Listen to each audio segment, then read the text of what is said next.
can we have the next question from the floor? Good evening, Mr. Minister, sir. My name is, I'm here. You promoted me. Just say Mr. Lee. Yeah, my name is Ziqian. I'm a fourth-year SMU law student. My question pertains to the idea of picking our leaders. Why are our leaders picked instead of letting them emerge? Isn't this presuppose that those who are picked will know how to pick eventually? And with respect to your example of a national team, for every A team that is sent to the World Cup, there's actually the La Liga, the English Premier League, and many competing teams to send that very one A team. So if a team is being picked, wouldn't the situation be as bad as our national team? I hope you hear your views.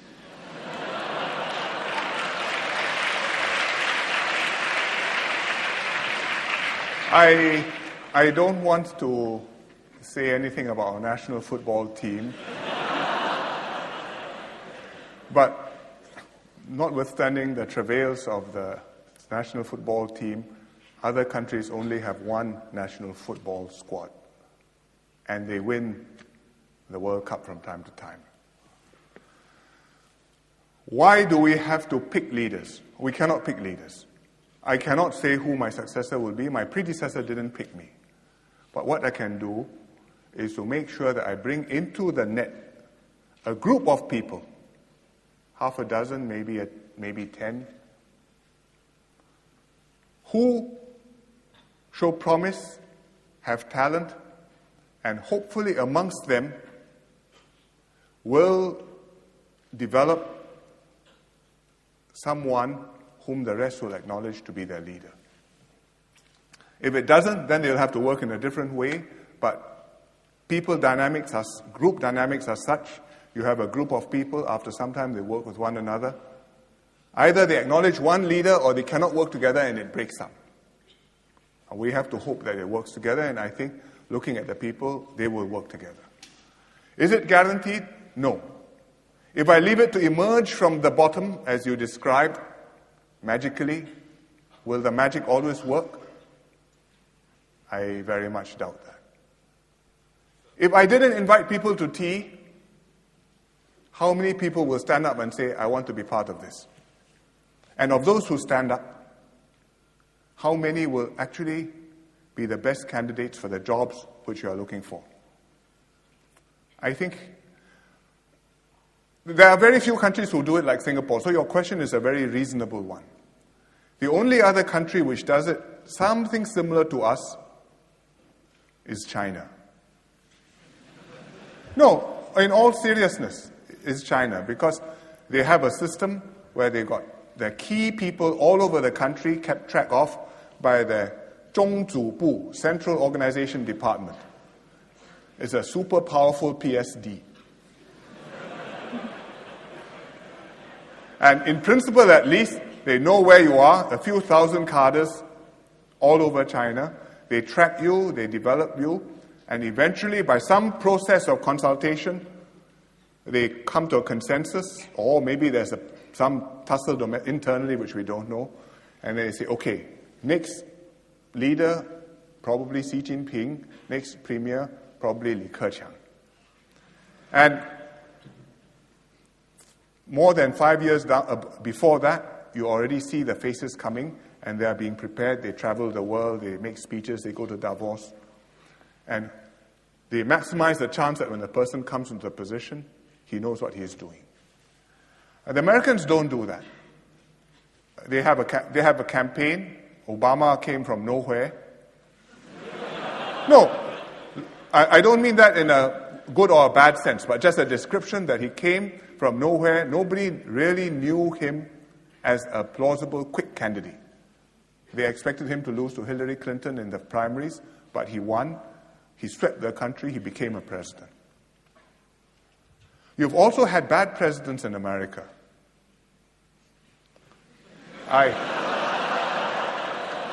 You're a political scientist, right? Or you're a lawyer. But if you look up the history books will tell you whom are some of the bad presidents. But in Singapore, you cannot afford to have a bad prime minister. So that's why we are minimizing our risks, but it is not a 100% fail-safe solution. Sir, can be allowed to press my point? Yes, It's on the please. theme of sustainability.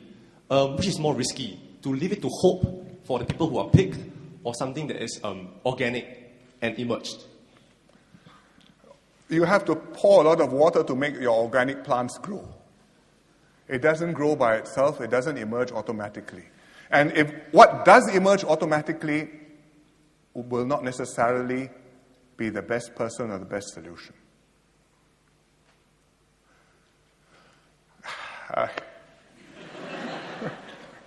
In an ideal situation, we don't have to do anything, right? I just do my job after 1-2 terms. I say, well, I've completed my responsibility. You'll find your next prime minister.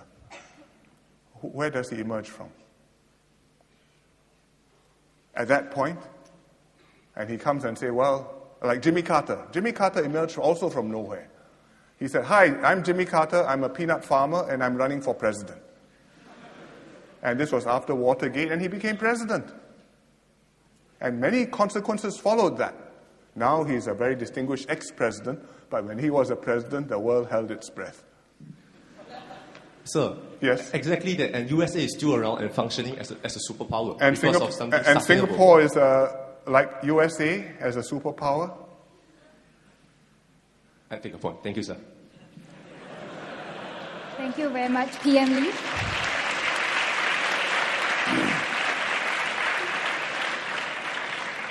Can we have the next question from the floor?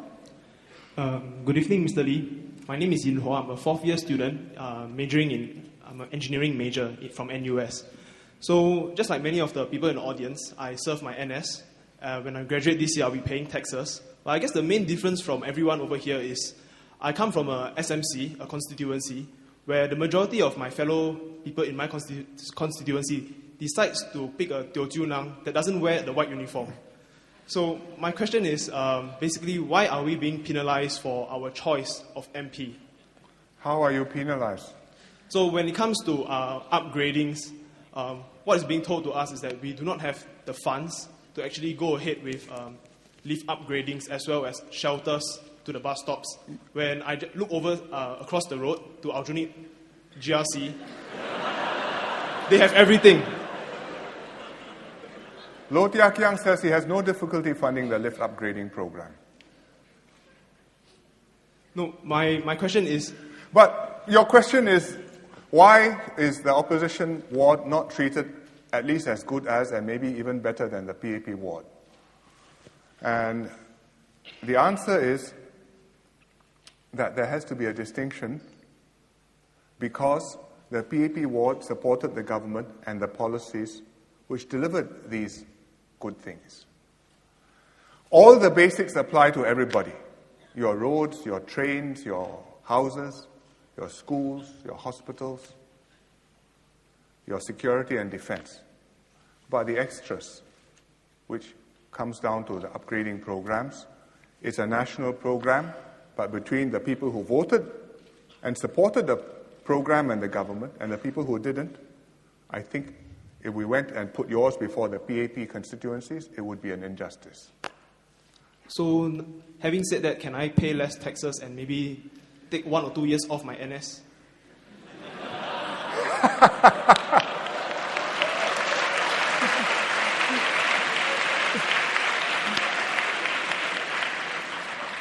You are... How shall I put this? If you were on an offshore island and not part of the SAF security defense, such a thing could be imagined. But SAF, defense, taxes, all the facilities which have been provided go to everybody. Priority, first and second, who comes first, who has to wait? Somebody has to wait. Thank you, PM Lee. Thank you, In Hua, for your interesting question. We can have the next question. Yes? But you can do something about it, you know. You don't have to keep on voting for people not in white and white.